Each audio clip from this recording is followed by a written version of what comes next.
जय हिंद दोस्तों, आप देख रहे हैं अध्ययन केंद्र और इस वीडियो के माध्यम से हम पढ़ रहे हैं लुसेंट सामान्य ज्ञान का बुक। मीन्स ये एक सब्जेक्टिव बुक है और जिसमें हमारा आज स्टार्ट किए हैं जीव विज्ञान। इससे पहले आपका प्राचीन इतिहास कंप्लीट हो चुका है, साथ ही विश्व का भूगोल कंप्लीट हो गया है। ओके, तो अब हम पहले कंप्लीट करेंगे जीव विज्ञान और साथ में आपका भारत का भूगोल भी कंप्लीट होगा। चैनल पे पहली बार आए हैं तो सब्सक्राइब भी कर लीजिएगा ताकि आपको मोर अपडेट मिलता रहेगा। साथ ही मैथ के लिए मैंने अध्ययन केंद्र मैथ बना दिया है, जहां सगीर अहमद का मैथ का बुक चल रहा है। साथ ही अगर आप बीएड भी कर रहे हो तो अध्ययन केंद्र बीएड सर्च करोगे, वहां पे मैं मेनली क्वेश्चन ही कवर करता हूं, जिससे आपको डायरेक्ट फायदा मिल जाएगा। ओके, तो चलो स्टार्ट करते हैं। लाइन बाय लाइन पढ़ेंगे जैसा कि हम पढ़ते हैं। दिया गया है जीव विज्ञान का पहले परिभाषा दिया गया है कि यह विज्ञान की वह शाखा है जिसके अंतर्गत हम जीवधारियों का अध्ययन करते हैं। थोड़ा पहले समझ लो, ब्रीफली बेसिक समझ लो थोड़ा होता क्या है। इस धरती पे जो भी सामान है, जो भी वस्तु है, उसको पहले दो पार्ट में बांटा गया। एक हो गया आपका सजीव मीन्स लिविंग थिंग, और दूसरा क्या हो गया निर्जीव means non living thing. Clear? जो सजीव हो गया उसको फिर दो टाइप में बांटा गया। एक तो हो गया वनस्पति और एक हो गया जंतु। पर ब्रीफली अगर बता रहे हैं तो सजीव जो हो गया वो हो गया आपका बायोलॉजी। क्लियर? और जो निर्जीव हो गया उसको फिर डिफरेंट टाइप बांटा गया, जिसमें फिजिकल गतिविधि होती है, जो नेचुरल में पहले से पाया गया है, उसको हम कह लिए फिजिक्स। ओके, और जो हम रिएक्शन करके बनाए उसको कह लिए केमिस्ट्री। तो इस प्रकार तीन सब्जेक्ट आ गया साइंस का। फिर आगे इसी टाइप से डिवाइड किया गया है। जैसे तो समझ लो फिजिक्स है, तो फिजिक्स में ऐसा नॉलेज जो हमको फैक्ट के साथ पता है, जैसे कि न्यूटन का तीसरा नियम कहते हैं, या फिर जो भी फैक्ट हमको पता है कि ये काम करेंगे तो ये होगा, वो हम पढ़ते हैं फिजिक्स में। और जिस काम के बारे में हमको मैथोलॉजी है कि ऐसा हो भी सकता है, नहीं भी हो सकता है, ओके, वो हम पढ़ लेते हैं ज्योग्राफी में। तो ज्योग्राफी का उद्भव वैसे ही हुआ है। तो चलो अभी हम जीव विज्ञान शुरू करते हैं। जैसे जैसे हम सब्जेक्ट के अंदर जाएंगे और समझते चले जाएंगे। ओके, और ये पार्ट आपको एग्जाम में हेल्प करेगा नहीं, बस बेसिक नॉलेज के लिए बता दिए। चलो अभी हमारा मेन टारगेट है कैसे आपको एग्जाम में क्या हेल्प करेगा। तो जीव विज्ञान जानते ही हो, मीन्स इसमें जीवधारी का अध्ययन किया जाएगा, लिविंग ऑर्गेनिज्म का अध्ययन किया जाएगा। बायोलॉजी शब्द का अर्थ होता है मीन्स बायो, इसका अर्थ होता है जीवन मीन्स लाइफ, और लोगोस का मतलब होता है अध्ययन। इसका पूरा मतलब क्या हो गया? जीवों का अध्ययन। तो बायोलॉजी के अंतर्गत हम जीवन का अध्ययन करते हैं। जीव विज्ञान शब्द का प्रयोग सर्वप्रथम लेमार्क ने किया था। लेमार्क कहाँ का साइंटिस्ट था? तो ये था फ्रांस का। फिर से रिपीट कर लो, जीव विज्ञान शब्द का सर्वप्रथम प्रयोग लेमार्क और ट्रिवेर्नस ने किया था। आपको एग्जाम में लेमार्क का ही नाम अधिक आता है। लेमार्क कहाँ का था? फ्रांस का था। और ट्रिवेर्नस कहाँ का था? जर्मनी का था। इन दोनों वैज्ञानिक ने मिलकर 1801 ईस्वी में जीव विज्ञान का नाम रखा, मीन्स जीव विज्ञान का नामकरण हुआ। फिर से रिपीट कर लो, लेमार्क और ट्रिवेर्नस, ये दोनों कहाँ के थे वो भी इंपॉर्टेंट है। लेमार्क था फ्रांस का और ट्रिवेर्नस कहाँ का था? जर्मनी का था। नामांकन कब हुआ इंपॉर्टेंट है नहीं, हालांकि फिर से याद रख लो 1801 ईस्वी में हुआ था। यहाँ पे कुछ शाखा दिया गया, ये आपके लिए बहुत इंपॉर्टेंट है, स्क्रीनशॉट ले लो। हालांकि मैं कोशिश करूंगा याद ही करवा दूं। देखो, एपी कल्चर, ये है मधुमक्खी पालन से। एपी कल्चर मधुमक्खी पालन, पूरा अध्ययन छोड़ दो, मधुमक्खी पालन एपी कल्चर, मधुमक्खी पालन एपी कल्चर। सेरी कल्चर मतलब रेशम, सेरी कल्चर मतलब रेशम, सेरी कल्चर रेशम कीट का पालन है। पीसी कल्चर मतलब मछली से, मत्स्य पालन, पीसी कल्चर मत्स्य पालन। माइकोलॉजी कवक का अध्ययन, माइकोलॉजी कवक का अध्ययन, माइकोलॉजी कवक का अध्ययन। फाइकोलॉजी शैवाल का अध्ययन, इसमें कंफ्यूजन होता है, फिर से रिपीट कर लो, माइकोलॉजी कवक, माइकोलॉजी कवक और फाइकोलॉजी शैवाल। एंथोलॉजी पुष्पों का अध्ययन, एंथोलॉजी पुष्पों का अध्ययन। पोमोलॉजी फलों का अध्ययन, पोमोलॉजी फलों का अध्ययन। पोमो को पेड़ों से कंफ्यूज नहीं कर लेना, पोमो होता है फलों का, पेड़ो होता है मिट्टी का अध्ययन, सॉइल का। ओके, ऑरिंथोलॉजी ये होता है पक्षी का अध्ययन, ऑरिंथोलॉजी पक्षी का अध्ययन। सबसे बड़ा जो ऑरिंथोलॉजिस्ट माना जाता है भारत का वो था सलीम अली। जम्मू कश्मीर में आपको सलीम अली पक्षी अभ्यारण्य भी मिल जाएगा। आगे दिया गया इक्योथोलॉजी, ये है मछली का अध्ययन। साथ ही एक और पढ़े थे पीसीलॉजी, पीसी कल्चर, या पीसी कल्चर में क्या होता है? मछलियों का ही अध्ययन करते हैं, मछली पालन का अध्ययन करते हैं, और ये इथियोलॉजी में मछली का अध्ययन करते हैं। समझ लो इसमें अंतर क्या हुआ? पीसी कल्चर में मछली पालने का तरीका सीखते हैं, अध्ययन करते हैं, और इक्थियोलॉजी में मछलियों पे ही अध्ययन करते हैं, तो थोड़ा अंतर है। एंटोमोलॉजी इसमें होता है कीटों का अध्ययन, इंसेक्ट का अध्ययन, एंटोमोलॉजी। डेंड्रोलॉजी इसमें वृक्षों और झाड़ियों का अध्ययन करते हैं, डेंड्रोलॉजी। ऑफियोलॉजी इसमें सांपों का अध्ययन करते हैं, सर्पों का अध्ययन। सौरोलॉजी, इसमें छिपकली का अध्ययन, सौरोलॉजी छिपकली का अध्ययन। सिल्वीकल्चर, यह है काष्ठी पेड़ों का संवर्धन, काष्ठी पेड़ों का संवर्धन सिल्वीकल्चर। इसको एक बार फिर से रिपीट कर लेते हैं थोड़ा फास्ट में, ओके। अगर याद हो गया तो इसको आपको नहीं देखना है, बताना है। एपीकल्चर मधुमक्खी पालन, सेरीकल्चर रेशम कीट पालन, पीसीकल्चर मत्स्य पालन, माइकोलॉजी कवक, फाइकोलॉजी शैवाल, एंथोलॉजी पुष्पों का अध्ययन, पोमोलॉजी फलों का अध्ययन, और इंथोलॉजी ये हो गया पक्षियों का, एक्योथोलॉजी ये हो गया मछलियों का अध्ययन। आगे है एंटोमोलॉजी, ये मैंने कहा था इंसेक्ट का अध्ययन, डेंड्रोलॉजी ये हो गया वृक्षों और झाड़ियों का अध्ययन, ऑफियोलॉजी सर्पों का अध्ययन, सोरोलॉजी छिपकलियों का अध्ययन, और सिल्वीकल्चर काष्ठी पेड़ों का संवर्धन। तो लगभग इसमें से 5 से 6 तो याद हो ही गया होगा, स्क्रीनशॉट ले लो, ओके, याद कर लेना। आगे दिया गया है जीव विज्ञान का एक क्रमबद्ध ज्ञान के रूप में विकास प्रसिद्ध ग्रीक दार्शनिक अरस्तु के काल में हुआ था। ये काफ़ी इंपॉर्टेंट है। अरस्तु का नाम जब भी आप बायोलॉजी पढ़ते हो तो इनका नाम कभी नहीं भूलना, क्योंकि इन्हें ही फादर ऑफ बायोलॉजी कहा जाता है। फादर ऑफ बायोलॉजी कहा जाता है किनको? अरस्तु को ही कहा जाता है, ओके। और बायोलॉजी का 2 पार्ट होता है, बोटनी और दूसरा क्या होता है, जूलॉजी। तो बायोलॉजी में बोटनी जो होता है वो होता है आपका जीव विज्ञान, और ये होता है वनस्पति विज्ञान, मीन्स ये होता है जंतु विज्ञान, और ये क्या होता है, वनस्पति विज्ञान। तो जंतु विज्ञान का भी कौन हो गया फादर, ये सॉरी जूलॉजी का जो होता है मीन्स जंतु विज्ञान का, वो कौन हो गया, अरस्तु हो गया। फिर से रिपीट कर लेते हैं। ये हो गया बोटनी, बोटनी मतलब होता है पेड़ पौधे का विज्ञान, मीन्स वनस्पति विज्ञान। और जेड जूलॉजी जो होता है, जू मीन्स चिड़ियाघर, तो चिड़िया मीन्स जीव जंतु के बारे में, तो वो क्या हो गया, मीन्स अरस्तु ही इसके फादर हैं, समझ लिया। तो आगे दिया गया इसमें कि अरस्तु कहाँ के थे, ग्रीक साइंटिस्ट थे, दार्शनिक थे, मैथमेटिशियन थे, ये सब कुछ थे, ओके। तो इन्होंने 384 से लेकर 322 बीसी के काल में मीन्स बायोलॉजी का क्रमबद्ध ज्ञान दिया था। क्रमबद्ध मीन्स ये होता है ना कि एक बुक लिख दिया और उसको सही से डिफाइन किया, वो हो गया क्रमबद्ध ज्ञान, ओके। उन्होंने ही सर्वप्रथम पौधे और जंतुओं के जीवन के विभिन्न पक्षों के विषय में अपने विचार प्रकट किए। इसीलिए अरस्तु को जीव विज्ञान का जनक कहते हैं। इन्हें जंतु विज्ञान का भी जनक कहा जाता है। जंतु विज्ञान का जनक किन्हें कहा जाता है, मीन्स अरस्तु को ही कहा जाता है। जबकि वनस्पति विज्ञान का जनक किन्हें कहा जाता है, थियोफ्रेस्टस को। वनस्पति विज्ञान का जनक थियोफ्रेस्टस को, और जंतु विज्ञान का जनक कौन हो गया, अरस्तु हो गया। आगे जो हमारा एक्सरसाइज है जीवधारियों का वर्गीकरण, ये हम नेक्स्ट पार्ट में कवर करेंगे, ओके। ये इसका पहला वीडियो था, तो थोड़ा इंट्रोडक्शन हो गया।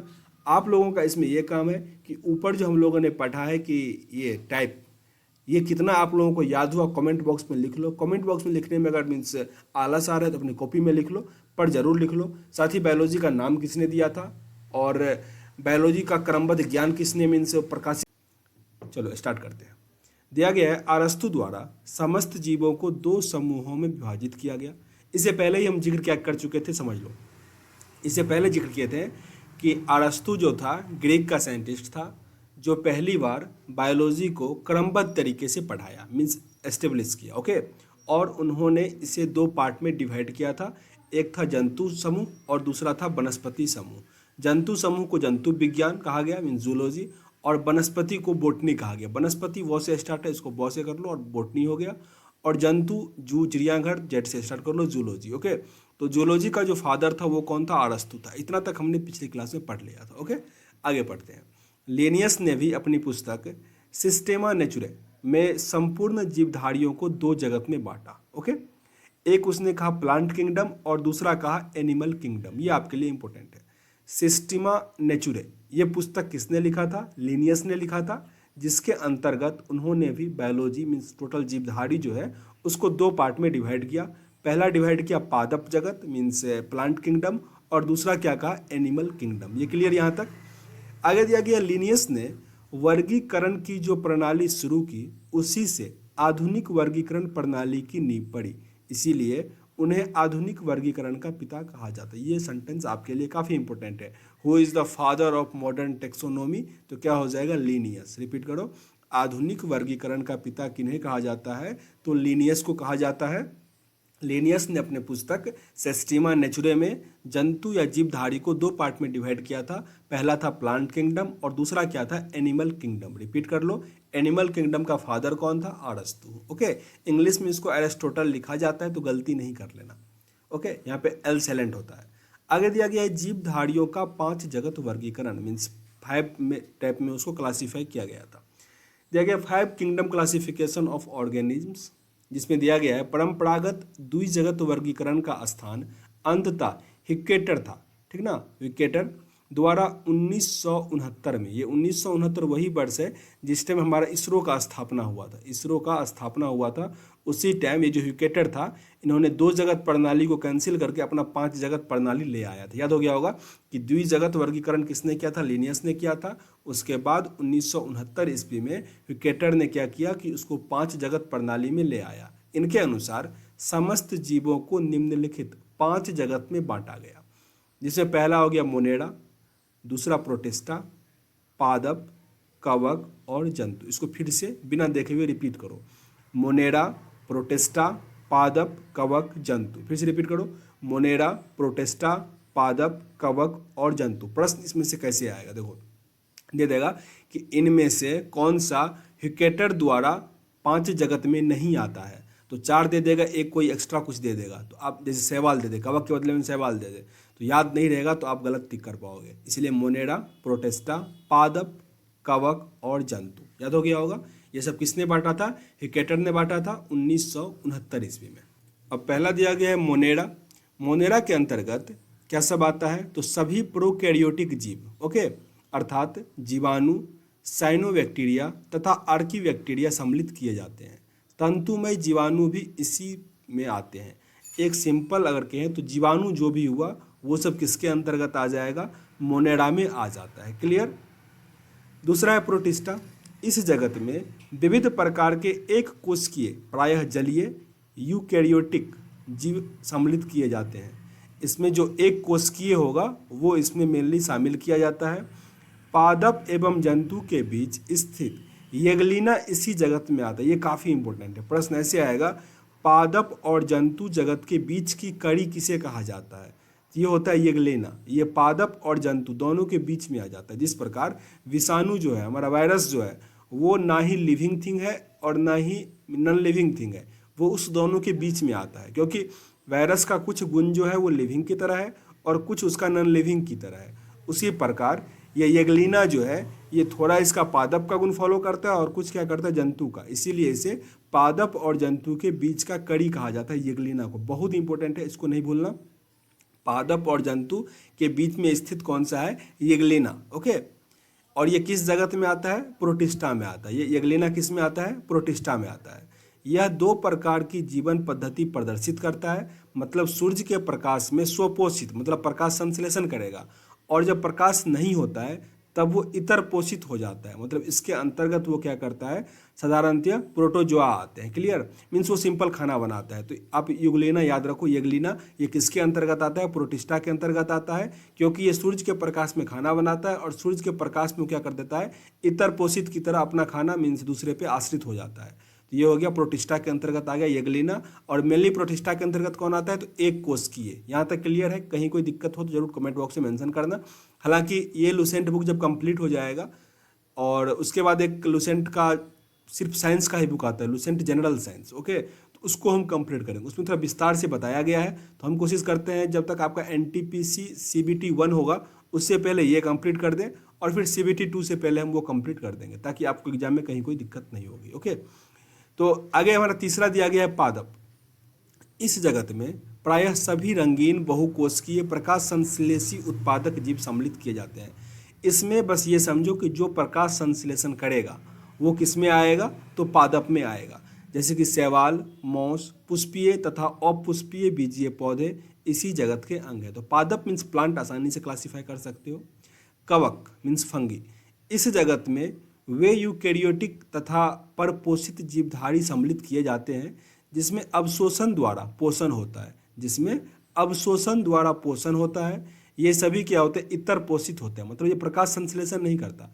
ये परजीवी अथवा मृत परजीवी होते हैं। इनकी कोशिका भित्ति कैटिन नामक जटिल शर्करा की बनी होती है। कोशिका भित्ति जो होता है, सेल वॉल होता है, वो किसका बना होता है, कैटिन का बना होता है, कैटिन का बना होता है, ओके। फिर से रिपीट करता हूँ, जो कवक होता है उसका कोशिका भित्ति सेल वॉल किसका बना होता है, कैटिन का। काफ़ी इंपॉर्टेंट है। ये एक प्रकार क्या होता है, शर्करा होता है, मीन्स ग्लूकोज होता है, ओके। और यहाँ पे याद रखो कि जिसमें अवशोषण होगा वो क्या कहलाएगा, कवक कहलाएगा। यहाँ तक क्लियर है। आगे अब लास्ट पे आते हैं हम, जंतु मीन्स एनिमल। इस जगत में सभी बहुकोशिकीय जंतु समभोजी यूकैरियोटिक उपभोक्ता जीव सम्मिलित किए जाते हैं। इनमें मेटाजोआ भी एनिमल को ही मेटाजोआ भी कहा जाता है। इसमें हाइड्रा, जेलीफिश, कृमि, सितार, मछली, सरीसृप, उभयचर पक्षी और स्तनधारी सब इसी जगत में आ जाते हैं। मीन्स ऊपर के जो 4 जगत में नहीं आते हैं उस सब को क्या कहा गया है, 5वें में जोड़ दिया जाता है। 5वें में पर ये इंपॉर्टेंट है कि इसमें बहुकोशिकीय आएगा। एक कोशिकीय किस में आया था, तो प्रोटिस्टा में आया था। ओके, और मोनेरा में मैंने क्या कहा था, बैक्टीरिया को आपको रखना है। आगे नोट में दिया गया है वर्गीकरण जो होता है, आधारभूत इकाई क्या होता है, स्पीसीज होता है। अब स्पीसीज के आधार पे यहाँ पे नीचे बांटा गया है, द्विनाम पद्धति में आपको ये काम करेगा, इसको भी आज हम कवर कर लेते हैं। जीवों के नामकरण की द्विनाम पद्धति क्या है, तो ये द्विनाम पद्धति किसकी देन है, लिनियस का देन है। कब दिया इन्होंने, 1753 में। 1753 में लिनियस नामक वैज्ञानिक ने वर्गीकी का खोज किया, इसीलिए इन्हें फादर ऑफ टेक्सोनोमी कहा जाता है। ओके, इन्होंने ही द्विनाम पद्धति को प्रचलित किया। इस पद्धति के अनुसार प्रत्येक जीवधारी का नाम लैटिन भाषा के 2 शब्द से मिलकर बना हुआ। यहाँ से आपको ये पूरा याद करना पड़ेगा। यहाँ तक देखो, लैटिन भाषा से जो द्विनाम पद्धति होता है उसमें दोनों नाम कहाँ से लिया जाता है, लैटिन भाषा से लिया जाता है, जिसमें कि पहला शब्द वंश दिखाता है, पहला शब्द वंश दिखाता है और दूसरा शब्द क्या दिखाता है, जाति दिखाता है। इसको रिपीट कर लो, बहुत बार पूछा गया है, कंफ्यूज नहीं कर जाना इसमें। नाम का जैसे आदमी का क्या होता है, होमो सेपियंस, तो होमो क्या दिखाता है, हमारा वंश दिखाता है, और जो सेपियंस होता है वो हमारा जाति दिखाता है, स्पीसीज दिखाता है। फिर से रिपीट कर लो, ये दोनों शब्द क्या होता है, लैटिन भाषा का है, और इसमें पहला शब्द वंश दिखाता है मीन्स जेनेरिक दिखाता है, और दूसरा शब्द स्पीसीज मीन्स जाति दिखाता है। ये याद हो गया होगा। वंश और जाति नामों के बाद उस वर्ग की विद मीन्स वैज्ञानिक का नाम लिखा जाता है। जैसे कि अब ऐसे समझो, हालांकि यहाँ पे लिखा गया है, जैसे मान लो आदमी का क्या होता है, होमो सेपियंस, होमो सेपियंस। अब ये नाम जो है होमो सेपियंस, ये नाम जो है नामांकन किसने किया, लिनियस ने किया। इसके आगे लिन लगा दिया जाएगा। ओके, तो ये 3 नाम का हो गया, लेकिन ये बस लिखने के लिए है कि किस साइंटिस्ट ने किया, आपको ये काम नहीं देगा। अगर एग्जाम में कभी आ जाए कि होमो सेपियंस के बाद जो लिन है इसका मतलब क्या है, तो इसका मतलब ये है कि साइंटिस्ट ने इसका नाम आगे रखा है। यहाँ पे देख लो यही लिखा गया है कि होमो सेपियंस लिन लिखा गया है, तो वास्तव में होमो जो होता है उस वंश का नाम है जिसकी जाति सेपियंस है। दूसरा क्या होता है, जाति को रिप्रेजेंट करते हैं तो सेपियंस है। और लिन जो है वो लीनियस शब्द का संक्षिप्त रूप है। इसका अर्थ है कि सबसे पहले लीनियस ने इस जाति को होमो सेपियंस नाम से पुकारा, मतलब जिसने मनुष्य को होमो सेपियंस का, उस साइंटिस्ट का नाम यहाँ पे ऐड हो जाएगा। ओके, तो वर्गीकी मीन्स ये हो गया द्विनाम पद्धति। इसमें कुछ नाम दिया गया है वो आपको याद करना पड़ेगा। तो जैसे मनुष्य का याद होगा होमो सेपियंस, मनुष्य का होमो सेपियंस। मेढक का क्या हो जाएगा, राना टिग्रिना, मेढक का राना टिग्रिना। बिल्ली का होता है फैलस डोमेस्टिका, फैलस डोमेस्टिका। कुत्ता का होता है कैनिस फैमिलिडीज, कैनिस फैमिलिडीज। गाय का होगा बोस इंडिकस, बोस इंडिकस। मक्खी का होता है मस्का डोमेस्टिका, मक्खी का मस्का डोमेस्टिका। आम का मैग्नीफेरा इंडिका, जो भी राष्ट्रीय है उसका तो याद रख लो पहले।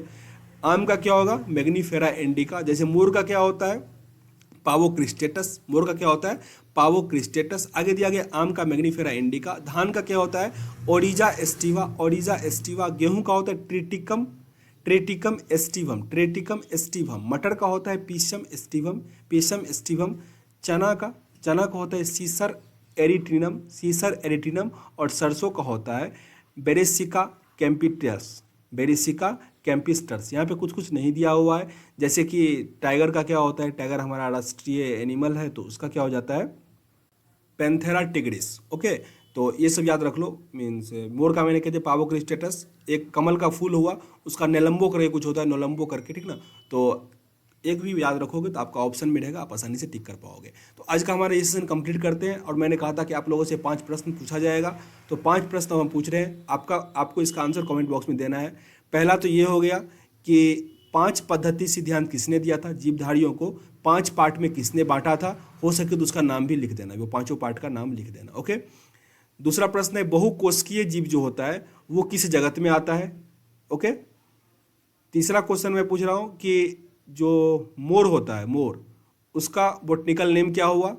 और द्विनाम पद्धति का पिता किसे कहा जाता है, मीन्स फादर ऑफ टेक्सोनोमी किसे कहा जाता है, फादर ऑफ टेक्सोनोमी। साथ ही अरस्तु जो था वो कहाँ का साइंटिस्ट है, मीन्स उसके देश का नाम बताना है। तो 5 प्रश्न हो गए, इसका आंसर आपको कमेंट बॉक्स में देना है। सेशन को एंड करते हैं। अगर अच्छा लग रहा हो जरूर लाइक और शेयर करो अपने दोस्तों के साथ ताकि उनको भी फायदा हो। मिलते हैं नेक्स्ट वीडियो में, तब तक के लिए जय हिंद।